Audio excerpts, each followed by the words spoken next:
Okay, so thank you. So let me continue with the Kähler identities.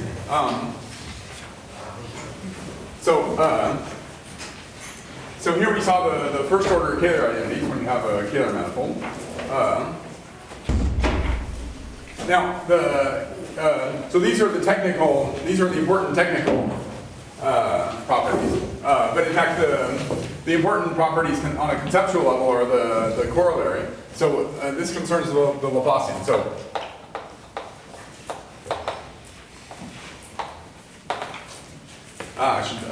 sorry, I didn't even say what del and del bar were. So sorry about that. Something else that needs to be said. But so D is the map from AK into AK plus 1 of X. This is exterior differentiation.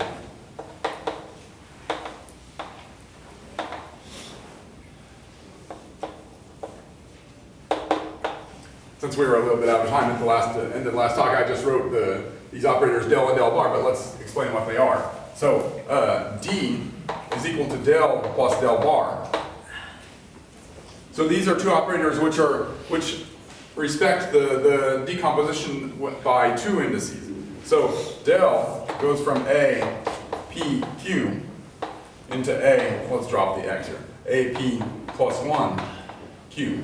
And del bar goes from A, P, Q into A, P, Q plus 1. So it's not too hard to see that, in fact, these are the only two possibilities. This is just because if we differentiate something, then the additional form that shows up is going to be either be expressed in terms of dz or dz bar. So for example, like del bar of a typical form, which is going to be A, ij, dz, I1, dz, I, p, dz bar, J1, dz bar, JQ. This is going to be the sum. This is going to be expressible as something like a sum of partial of Aij with respect to z, k bar. So this is an operator which is dual to the dz bar things times dz bar, dz k bar, wedge, all this stuff.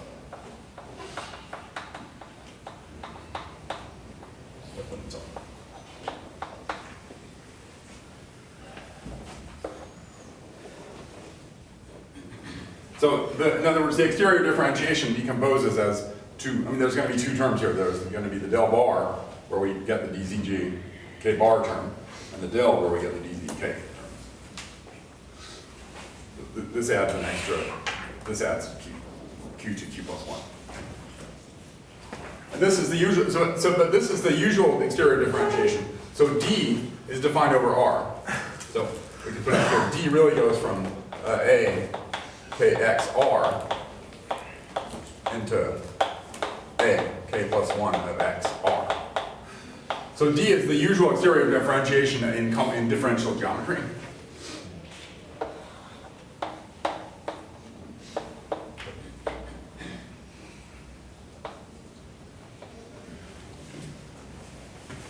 Now, just from differential geometry, we have the Laplacian. This operation of taking the formal adjoint is just defined in differential geometry. So now we can define the Laplacian on, this is just the Laplacian on a Riemannian manifold.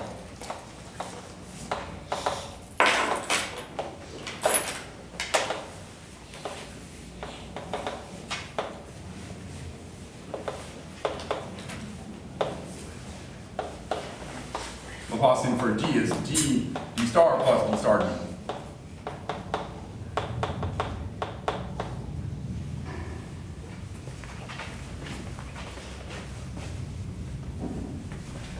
This is in fact a real operator.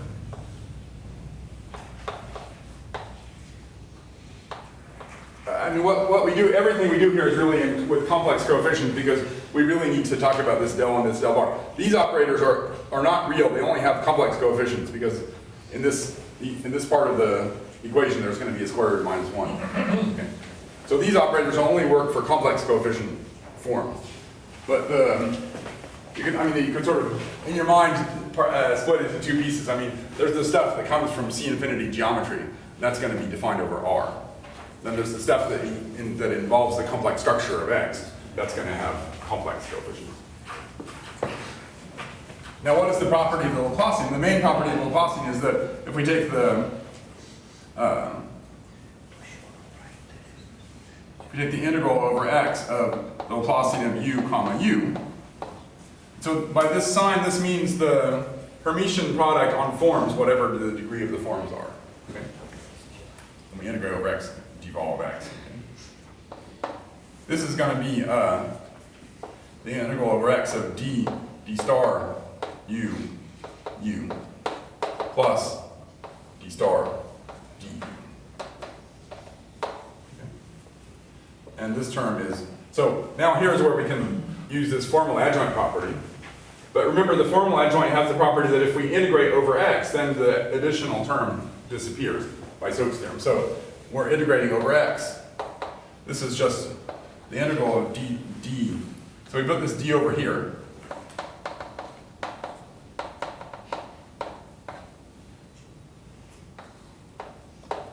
And this term is, we put the d star over here.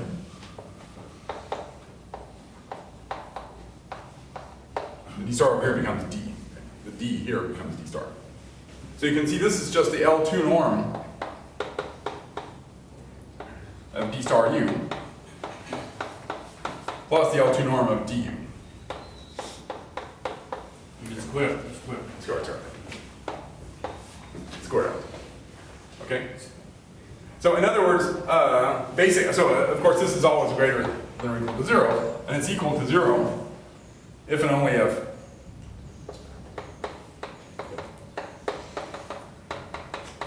Laplacian, if and only if d equals 0 and d star u equals 0, which is if and only if Laplacian u equals 0. If du, this implication, if du equals 0 and d star u equals 0, then obviously Laplacian u equals 0 because it's d and d star here. If Laplacian u equals 0, then that implies this equals 0, right? Which implies that equals 0. Okay. And this condition is called u, saying u is harmonic.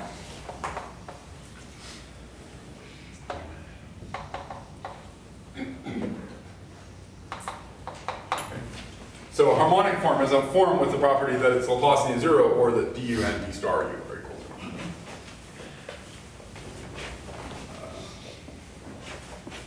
Let me just keep the...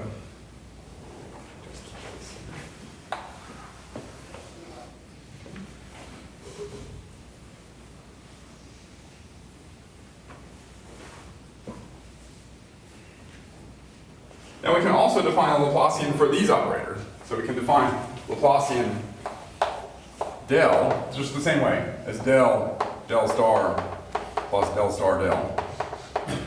Laplacian del bar is del bar star plus del bar star del bar. And these have the same property, so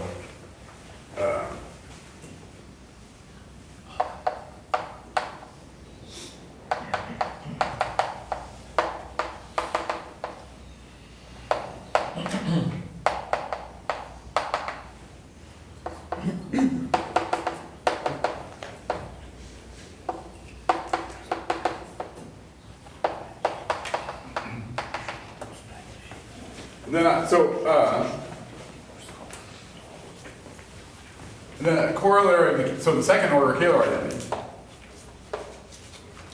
the main second order Kähler identity.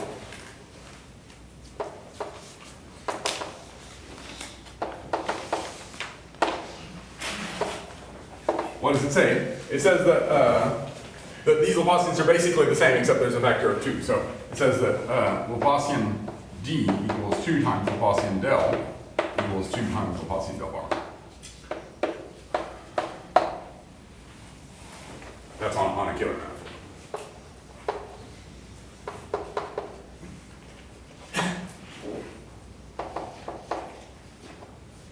Of course, I should maybe say, this is assuming x is compact, this integral.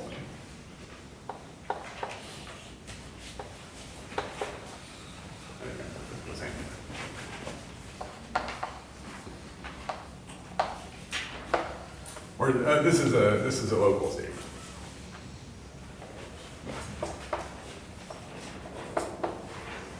So let's just try to do the proof, okay? So we write d equals del plus del bar.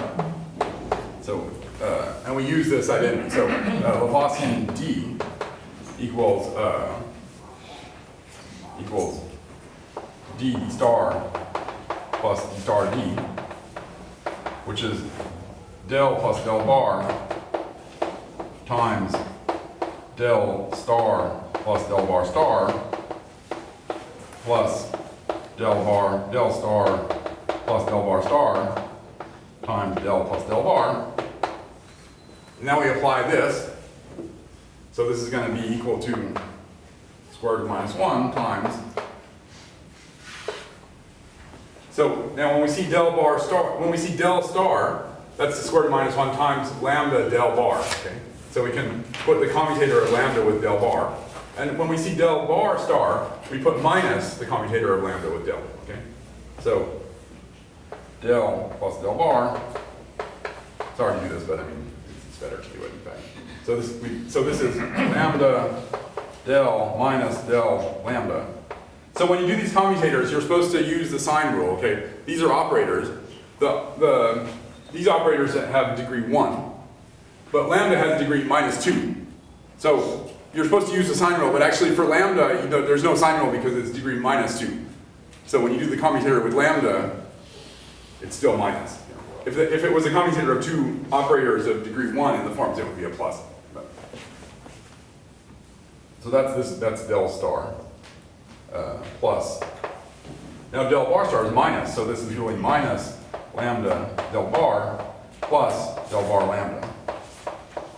So that's this first term, plus, now the same thing. Lambda del minus del lambda minus lambda del bar plus del bar lambda times del plus del bar. So now this is del lambda del. But del, sorry. The important point is that del squared equals 0. And del bar squared equals 0. These are integrability of the complex structure.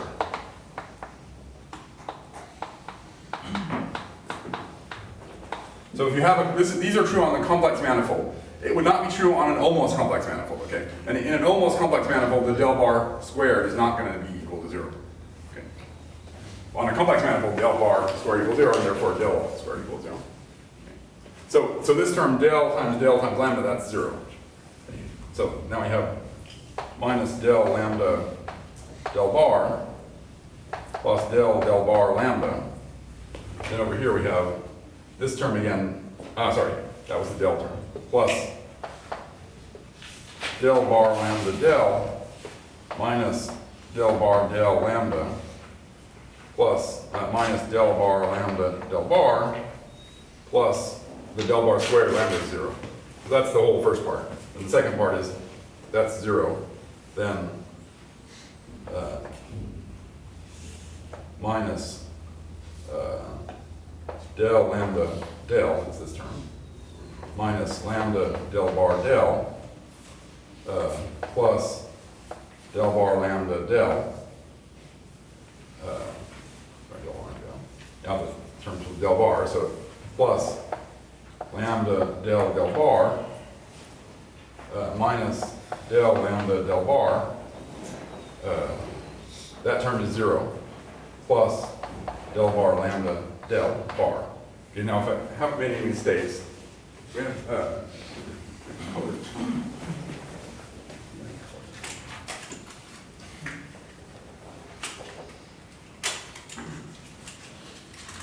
looks like circle and lines that go together here.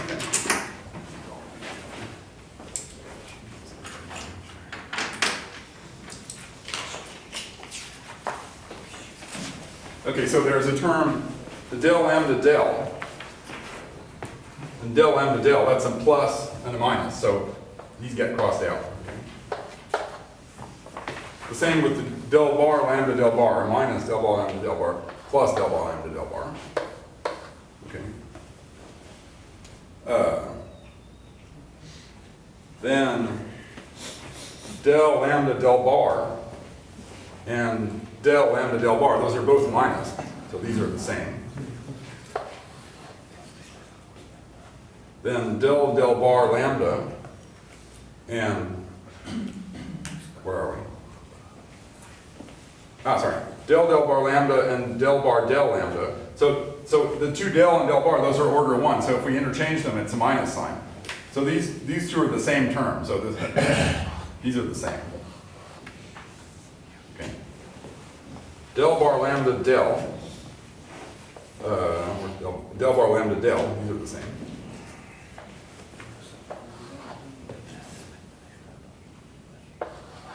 And finally, these are the same, right? Del del bar and del bar del, but there's a minus sign, so. Okay, so that worked out well. You follow that, but anyway, I mean, otherwise you can do that as an exercise when you get bored with the rest of the talk or something. Or you can say countless generations of complex geometers have done this calculation and noticed that it works. So, anyway, so the answer is it's 2 times. So now what do we have? Well, we have like del del bar lambda.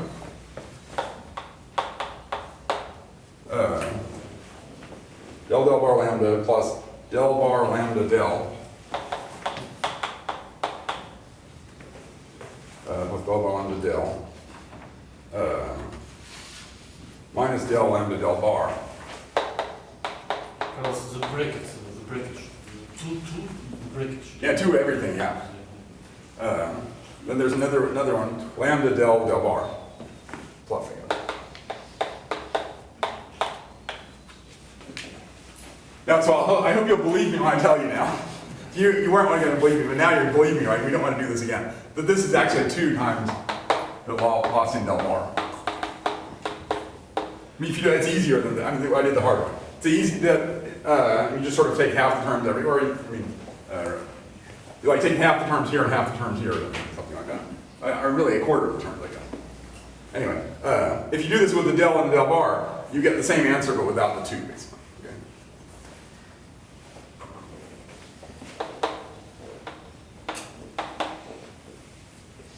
Okay, so those are those identities. Okay, so what's the conclusion? But now this has an extremely important conclusion. You guys believe me, right? Okay, so this has an extremely important conclusion. So conclusion. A remark. Laplacian del bar is going to be the usual one to look at. Laplacian del bar goes from a pq of x to a pq of x. I mean, I didn't say this, but you know, the del bar star goes from a p q plus 1 of x back to a pq of x because it's the adjoint of the del bar. Okay. So the Laplacian del bar, it preserves it preserves the bi-degree type of the form, which is not true a priori of the d Laplacian. Okay, so this is, I mean, for a general complex manifold,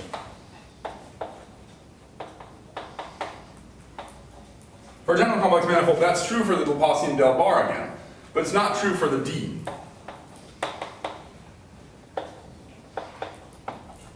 Okay, that's the main point of the whole. That's the main point of the whole subject, basically, is that is right here that the Laplacian for del bar automatically preserves the Hodge type, but the Laplacian for d does not automatically preserve the Hodge type. But by virtue of the Kähler identity, since the Laplacian d happens to be equal to the Laplacian del bar, then in fact it does. So Kähler identity.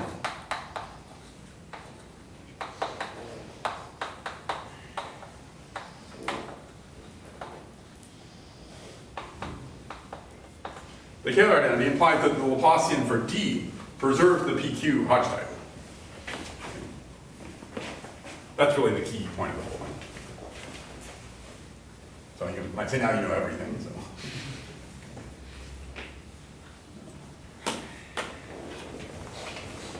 So therefore, the space of harmonic forms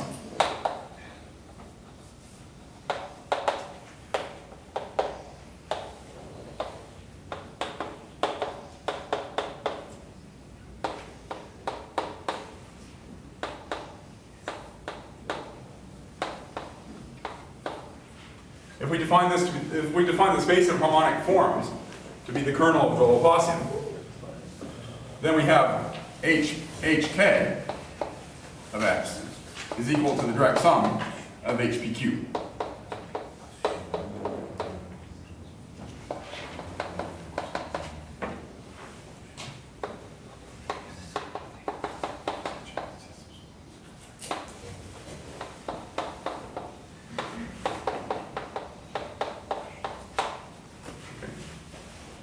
So the harmonic forms decompose as a direct sum of HPQ, PQ harmonic form.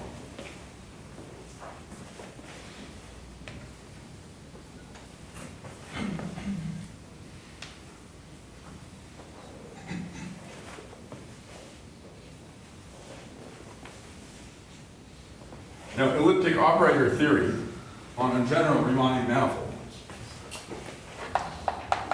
So I guess I should say, sorry, the Laplacian is elliptic operator.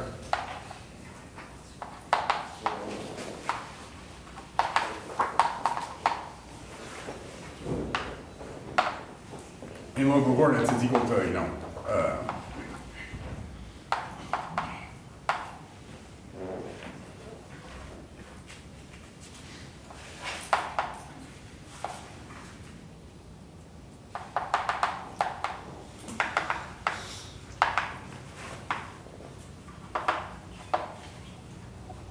there's going to be some constant.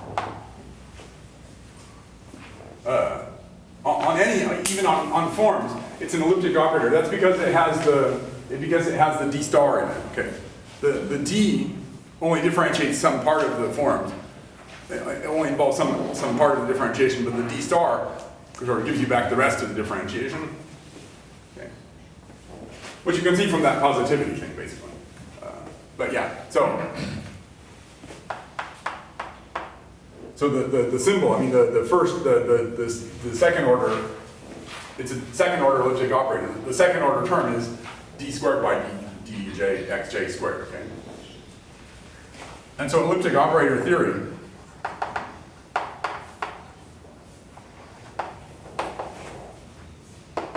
implies that the C infinity forms, the C infinity k forms, decompose as the harmonic k forms. Direct sum with the image of D and the image of D star. And if you have a closed form,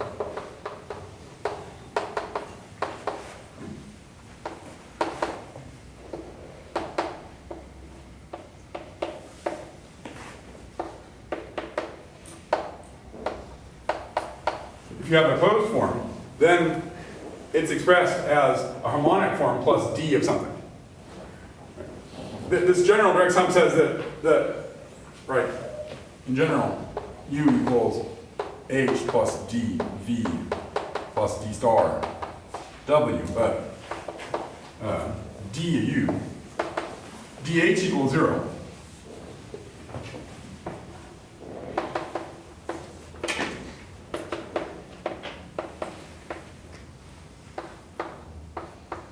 A harmonic form, remember a harmonic form has D equals 0 and D star equals 0. So D equals 0. D of D of U is 0. And so we just get D D star W. But if we take the integral over x of D D star W, W, that's the integral over x of D star W, D star W, which is the L2 norm of D star W. So if this is D, okay, du is going to be D star W, but if du equals 0, then that tells us that this L2 norm of the D star W equals 0. So it implies that D star W equals 0.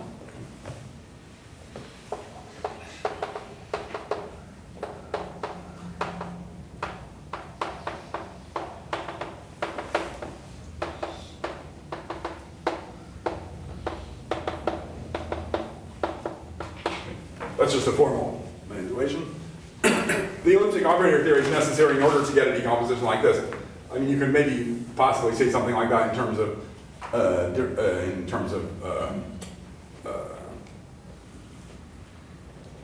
in L2,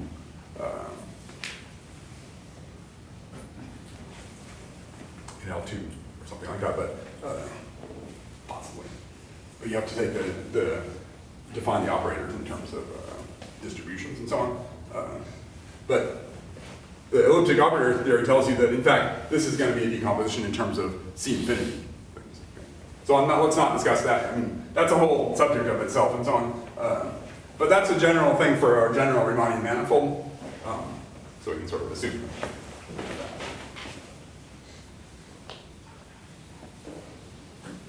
But it's actually kind of, so when I was a graduate student, you might say the key comment that somebody made, I forget who, was that, I think Warner, I guess, Warner.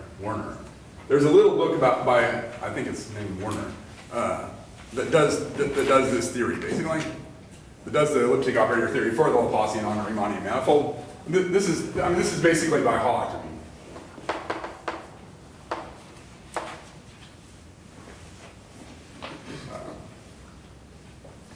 So the representation of Durand cohomology classes by harmonic form. Because actually in the text, I mean, as I'm doing here, I mean, in text people tend to sort of skip over this part. Or like in Griffiths and Harris, there's a whole discussion of Green's functions and stuff like that, but it's not very easy to understand. Then you have to dig into like textbooks on elliptic operators and stuff like that. Anyway, well, let's just not, we don't have time for that. Okay, but here we're using some kind of PDE hard analysis. Okay, it's not, of course. PDE analysis has evolved immensely since then, right? This was PDE analysis from almost 100 years ago. But nonetheless, it's not complete. I mean, it's hard to, you couldn't think of it yourself.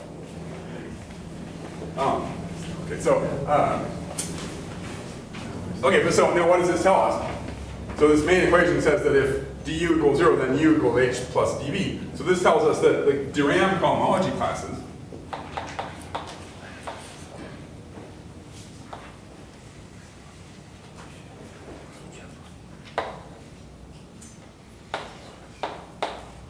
so this is forms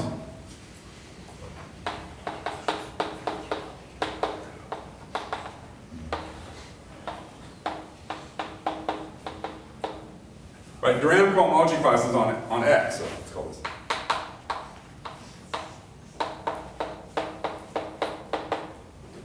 So if we take forms U, K-forms, differential K-forms, such that du equals 0, divided by d of K minus 1 forms, that this is isomorphic to the space of harmonic forms. That's the content of this statement. And maybe there's a bit of a unique statement, but it has the same type of proof. Okay. And now on a Kähler manifold, what we've said here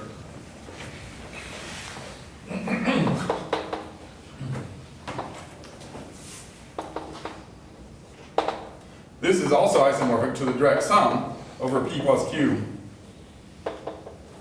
equals K of the harmonic PQ forms.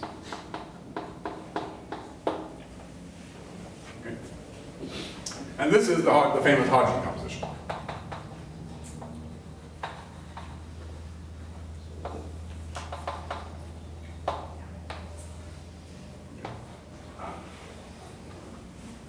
So this is what I was talking about when I said the structure that the topological invariant is going to have that comes from the complex structure of X. Right? Because these spaces of forms, this PQ form, the number of P's and the number of DZs and the number of DZ bars, that takes into account the complex structure of the manifold. Right? The difference between a DZ and a DZ bar, that depends on the complex structure of the manifold. Okay? So the difference between H10 and H01 or something like that, or H02, H12, 11, H20, and so on. The difference between these different spaces, that takes into account in some way the complex structure of the manifold. Okay? Whereas this space is the Durand cohomology, it's just the topological invariant of X. Okay? So here we have a topological invariant of X, which has an additional decomposition, vector space decomposition, that takes into account the complex structure of X. That's the Hodge structure. Okay? So as you can see from the logical flow of everything, this thing comes from these Kähler identities. So it comes from the Kähler metric that has d omega equals 0, this oscillating property. That tells us the first order Kähler identities. Then our little calculation with Laplacian here tells us the second order Kähler identity that the Laplacians are the same. And so since the Laplacians are the same, we have this decomposition, right? HPQ is also equal to the kernel of Laplacian del bar, say.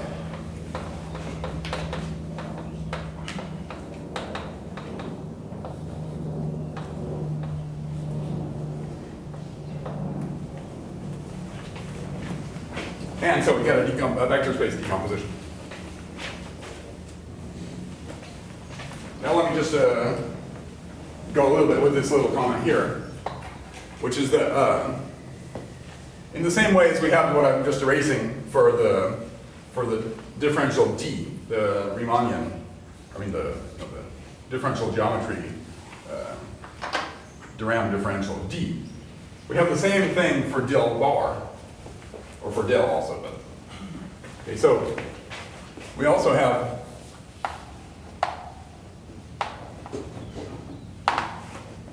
that HPQ equals APQ is equal to the kernel of the Laplacian for del bar on APQ. Okay. And we can make a complex in the following way. We can say AP0.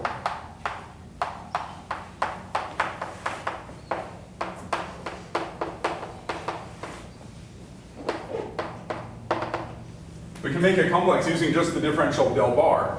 We have del bar squared equals 0. Remember that comes from the differential, from the integrability of the complex structure. And so we get a complex.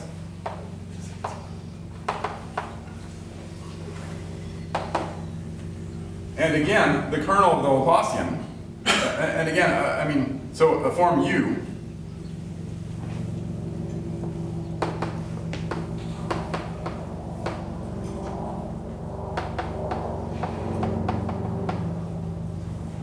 we again have this decomposition where H is harmonic.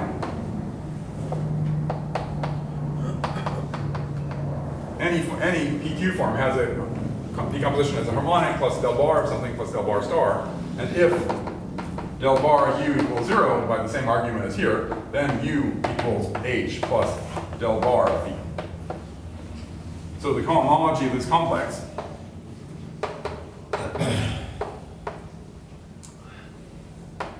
which is to say the kernel of del bar from A, P, Q into A, P, Q plus 1, divided by the image of del bar from A, P, Q minus 1 into A, P, Q. So let's call this H, P, Q below of X. So I should mention, maybe this gets a little bit lost here, but this complex only depends on the structure of the complex manifold X. Because here we only use the del bar operator, we didn't use any kind of Riemannian thing. Of course, all the harmonic statement depends on the Kähler manifold structure, but just the complex itself only depends on the complex manifold. So this is something which would be defined for any complex manifold. Okay. It turns out that this is actually equal to H Q of X with coefficients in the holomorphic P forms. I'll discuss this in a minute. Okay. But what we know on a Kähler manifold, this is true on any complex manifold.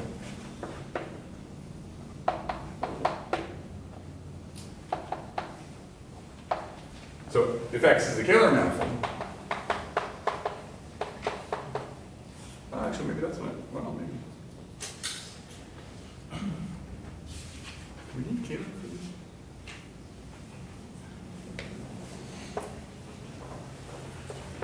Now I'm not even sure we really need Kähler for this, but anyway, we just need the Laplacian to exist, actually, I guess. So this HPQ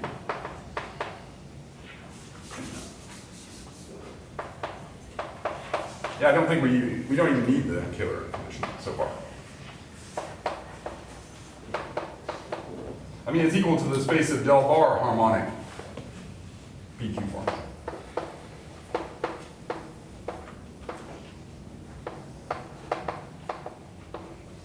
Okay, so it's, I mean, just by this, again, this elliptic operator, this is again an elliptic operator. And you again have this elliptic operator theory, so this is always going to be true. The del bar harmonic form, which is the kernel of the Laplacian del bar, is equal to this cohomology group. And on a Kähler manifold,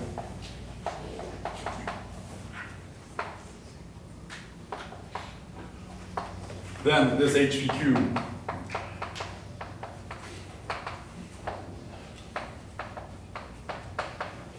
the kernel of the del bar Laplacian is also the kernel of the D Laplacian.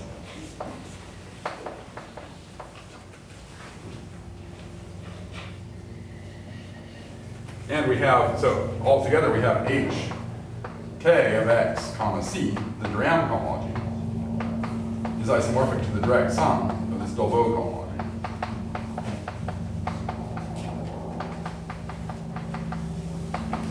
So if we couple that with this statement here, we get the direct sum of H Q of X omega P of X.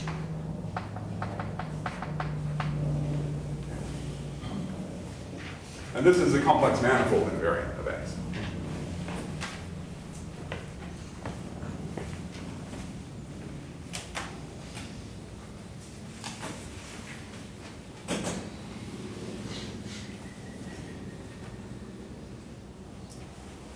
So now, the next step maybe is to do a little bit of sheaf cohomology. For a time, maybe you should apologize a little bit, but you can kind of ignore this if you want on a first pass. But I should say it.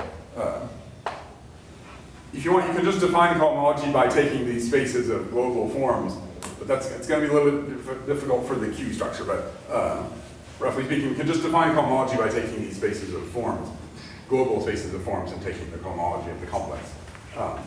But we should mention that this is this actually calculates something topological. So let's just do a little section on sheaf cohomology.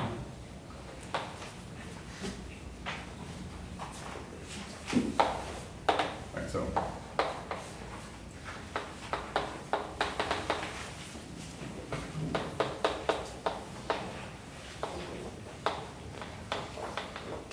a sheaf is a functor from opens on X into something rather, vector spaces, or say, let's say, a module.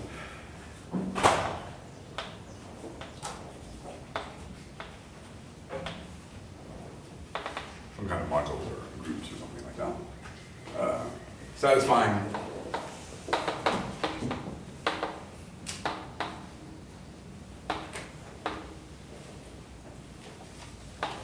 a gluing property.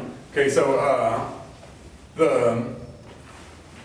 so let's say the arch. I mean, so if we take sections, so if we define F of U is sections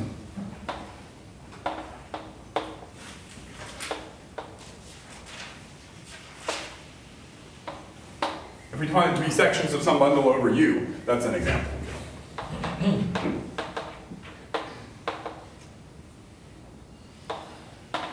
So in particular, so A, PQ, it's like A, K of X. This is sections, this is A, K, X, of X, okay? So this is the global sections.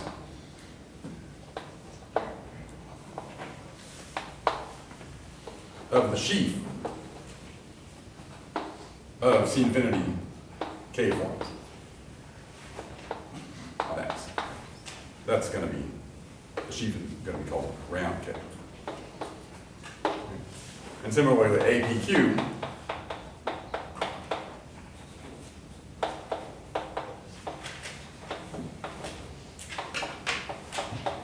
this is global sections of the sheaf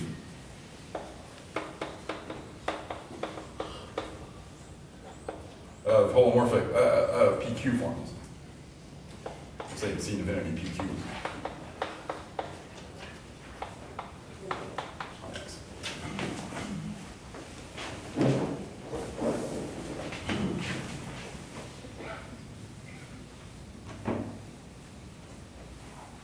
And now this, how does this complex arise? So this complex arises in the following way. we can take omega, so let's define omega p x is the holomorphic p forms on x. So a section, say alpha and omega p x of u is something of the form, like say locally. So in other words, if U is a small enough open set, it's going to be something of the form alpha equals summation of AI times dz I1 wedge dz IP, where AI of z is a holomorphic function. Right? It's the same thing as we had before, but without the dz bars, but also before these would be C infinity functions. So now we require them to be holomorphic functions. And so let me just again leave this to be a stylistic thing here, which is to leave half the board. This complex comes from taking global sections of a complex of sheaves. So we have a complex of sheaves. We have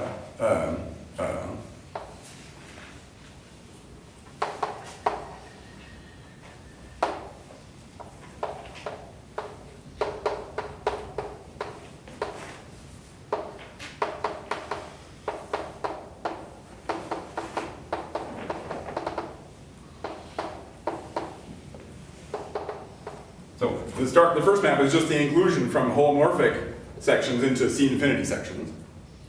With P0, there's 0 dz bars. Then we take d bar, we get 1 dz bar, and so on.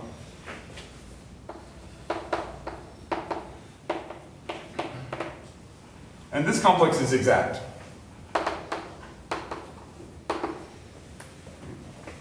So the kind of the sheaf theory underlying the thing I just said before is that this is a resolution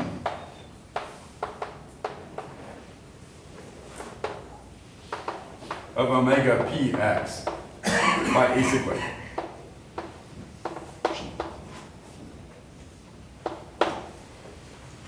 These guys are flats.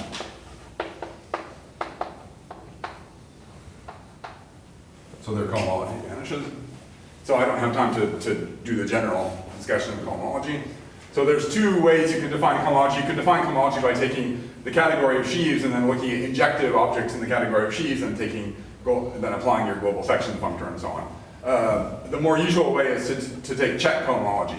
Then for most nice things that show up in this theory, the check and the sheaf cohomology will be the same.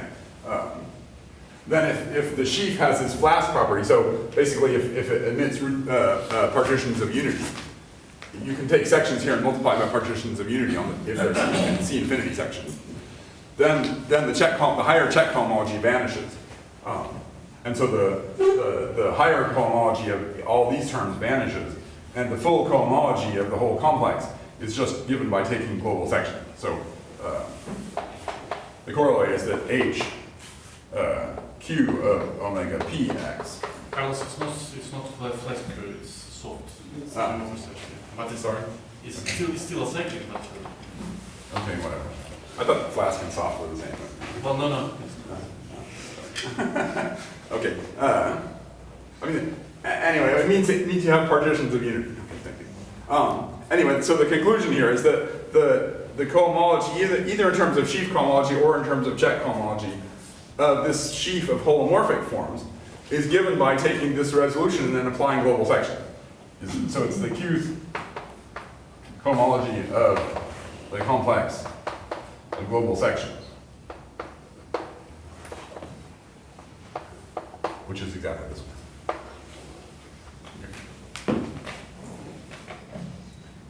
In other words, it's the kernel del bar divided by image del bar that we had before. And by the same reasoning, we have the same thing for the Durand cohomology.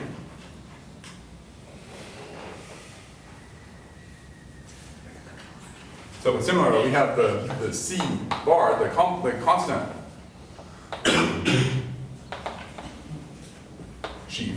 We have a resolution C bar mapping into into round A, 0.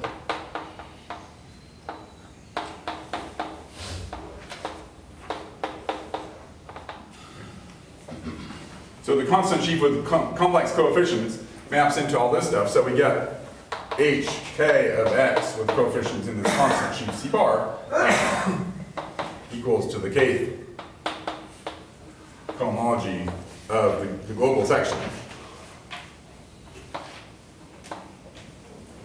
Complex, which is A, the square A0.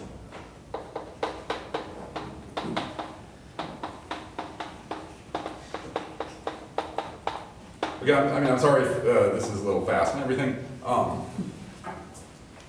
If you like, you could just define that. I mean, people usually just define Durand cohomology of X to be the global sections, to be the cohomology of this complex.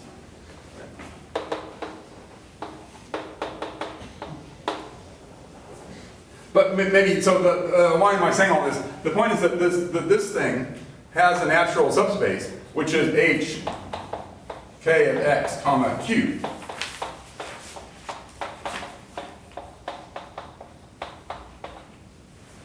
Sub Q vector space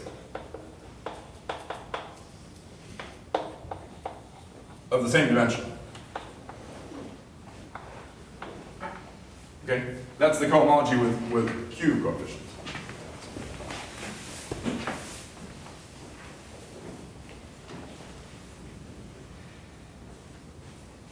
So now we can write down sort of the thing which you might say Griffiths wrote down and the sort of inspiring thing here.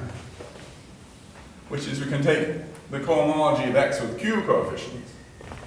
And this is, you might say, even closer to topology in the sense that this is the thing, I mean, if you write down topology, cohomology in topology class, you'll get cohomology with Z coefficients. It's some kind of dual, but there's a formula. But in any case, with Q coefficients is really the dual of the homology with Q coefficients. So for example, if X is a simplicial complex, this is obtained just by taking Q times the simplices. I mean, you just take the simplices in degree K with Q, I mean, formal sums of simplices in degree K with Q coefficients, and define the boundary map. That's going to calculate the homology with Q coefficients. So take the formal sums of simplices in degree K, dimension K, and take the boundary map. Take formal sums that have boundary 0 modulo the boundary of stuff. That's the homology.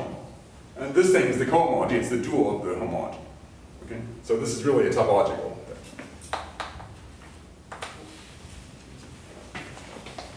But then now what's the situation that we have? The situation that we have is that we have h k of x comma q. Maybe we don't even need to take q bar. This is the sheaf cohomology with coefficients in the constant sheaf, but it's actually equal to the, I mean, if that's not always true for any space, but for a nice manifold and so on, it's true that that's just the usual singular cohomology, or the usual cohomology in the ancient sense of this triangulated space and so on. We have this thing contained inside h k of x c, which is equal to h k of x q tensor over q with c. So let's call this VQ. And this is going to be VQ tensor over q with c. But then this thing, so VQ tensor over q with c, now is also equal to the direct sum. I mean, it's also equal to isomorphic to the space of harmonic K-forms, which is equal to the direct sum of HPQ.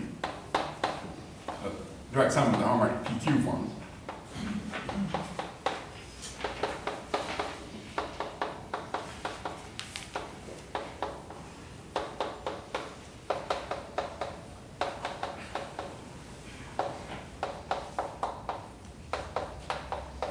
Okay, so now we have something kind of interesting here, right? So now we have something completely topological, and this is something completely complex manifold. Okay? This is something that comes from the complex manifold. Okay? And we have a decomposition. So let's call these terms VPQ.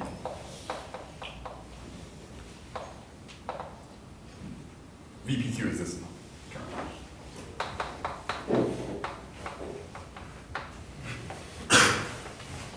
And so that's going to be what's going to be called a Hodge structure.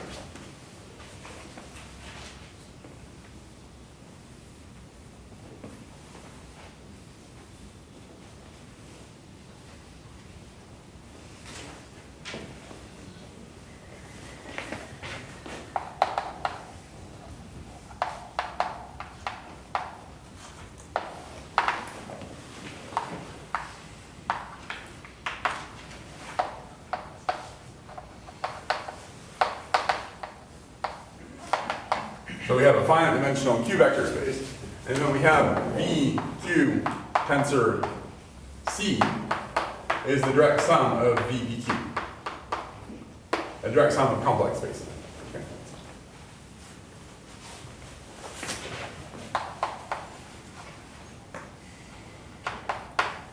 And so this has a property which you can comes immediately from the definitions, which we'll include as a condition for being a Hodge structure.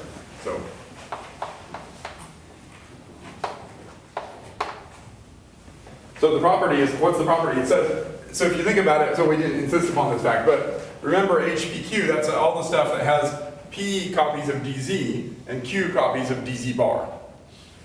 And if we apply bar to that, the DZ bars become DZs, and the DZs become DZ bars, okay? So if we apply complex conjugation, that's going to interchange the two pieces. Okay. Now you have to think about this a little bit because, okay, why is that complex conjugation the same as the complex conjugation from this tensor product? Okay, it is. We need to think about that a little bit, but the corollary of that process is to say that V, P, Q bar is equal to V, Q, P. And this is the bar with respect to this tensor product, right? We have a Q vector space. We increase it up to a C vector space. We could first increase it to an R vector space. Oh, this is usually useful. We can also define VR as V, Q, tensor over Q with R.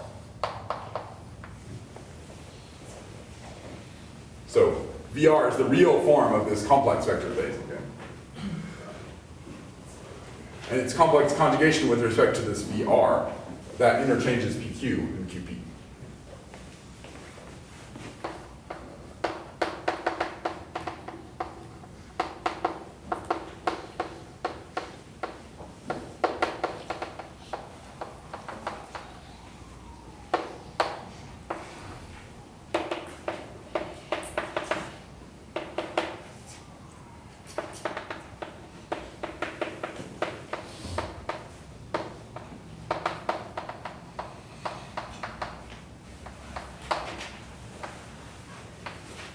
If we take DZI1, DZIP, wedge DZJ1, DZ bar J1, DZ bar JQ, and bar the whole thing, then we get DZJ1 up to DZJQ, wedge DZI1 bar up to DZIP bar. So you just have to convince yourself that this bar here is the same as this bar here, okay, which is, it's not a totally trivial thing, but okay, let's not do that yet. Okay. If you sort of tag along the real structure and everything I said so far, that. Okay, and so that's going to be the definition of a Hodge structure. Okay, so a Hodge structure.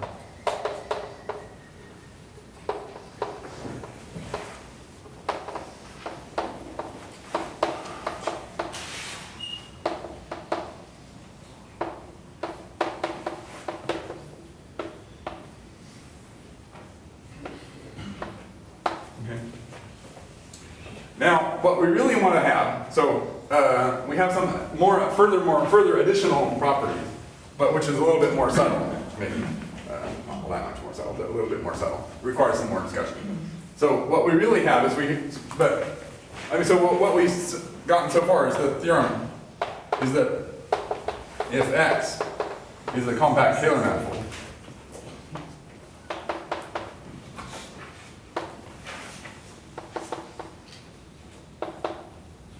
then if we put VQ to be HK of X, comma, Q, and VPQ equals, so let's say the harmonic PQ forms,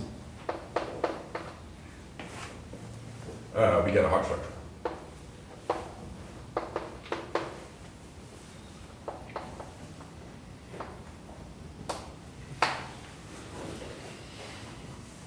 Now, there's another part of the theorem which says that in fact it's what's called a polarized Hodge structure.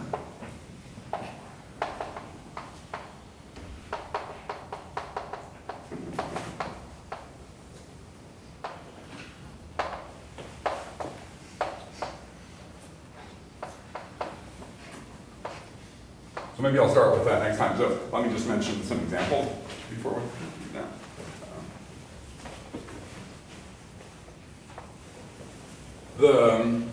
I mean, the basic idea is that the Riemannian metric for x gives you some kind of the Riemannian metric for x gives you some kind of inner products and so on. And if you look carefully at how those inner products work, you get to the condition of having a polarization, what Griffiths called a polarization. I think this is really introduced by Griffiths, basically. What do you mean for projective x? Polarized structure? Sorry. Yeah, I mean, that's you true. need to regenerate. Yeah. Okay, sorry. Yeah, if omega is in H2 of x, if the class of omega is in H2 of x with both coefficients of the cube.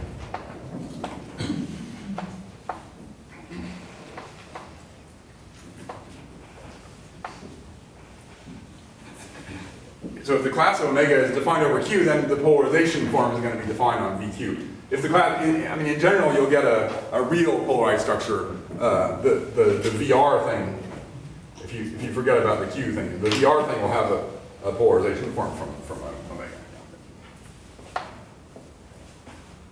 Okay, so so let's just do let's just comment on an example or two. Okay. So maybe Victor wanted me to write the Hodge diamond. So we write the Hodge diamond.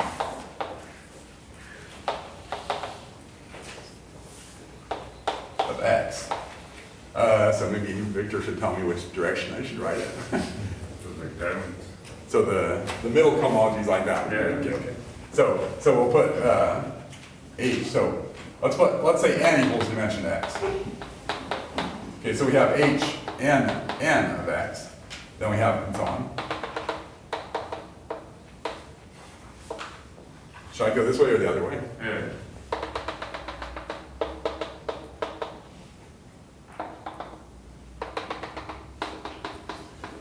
H00 is just Q.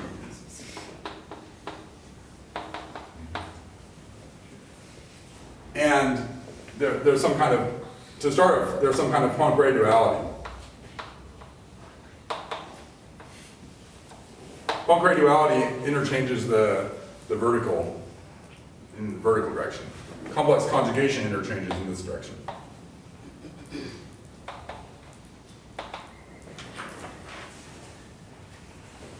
So let's just write a couple of examples. So for Pn, if x equals Pn itself, then this is just C0, C0, and so on.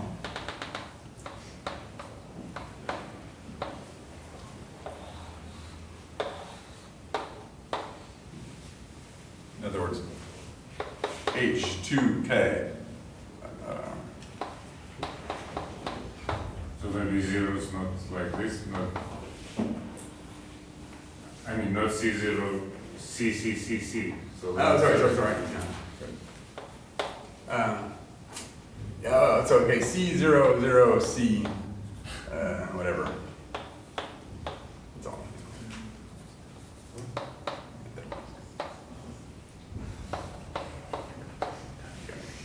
Yeah.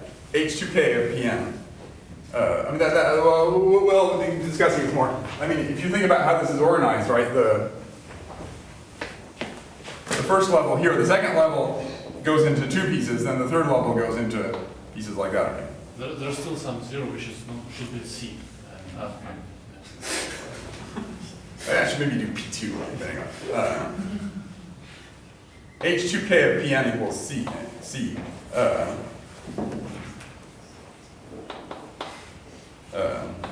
H2K plus 1 of Pn equals 0. And this C is equal to HK of Pn. This is for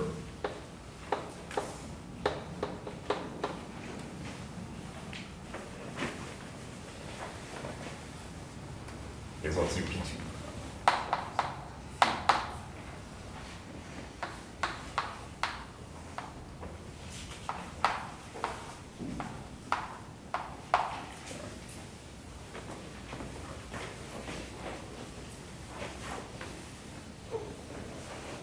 Okay, then if X is a Riemann surface,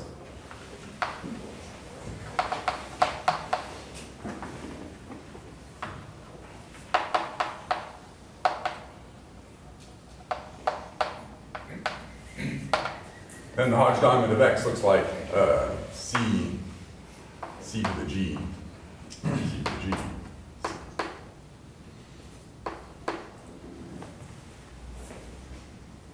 So H1 of X, comma, C.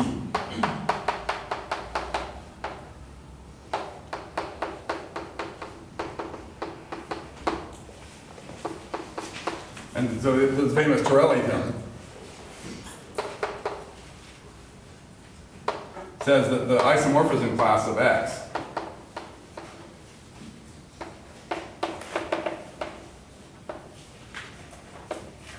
you guys are going to tell me if is there an exception to this? The isomorphism class of X is determined by the, let's say, Z Hodge structure.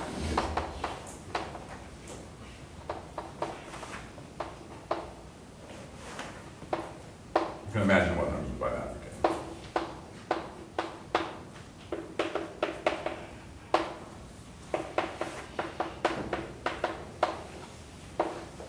Is there an exception? Like with principal polarization. Should I say with plus its polarization?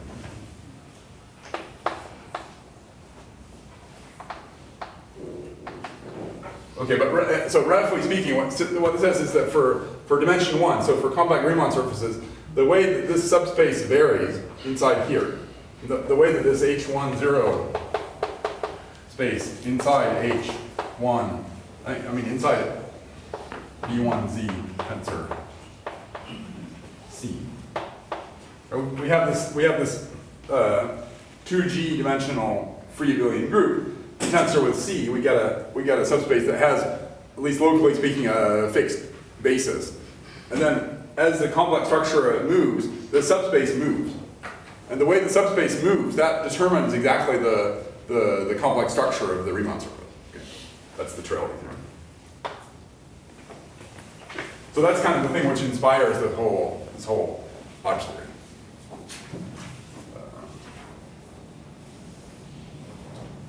Let's see. Okay, so I'll stop here. So next time we'll start by trying to say what a polarization is.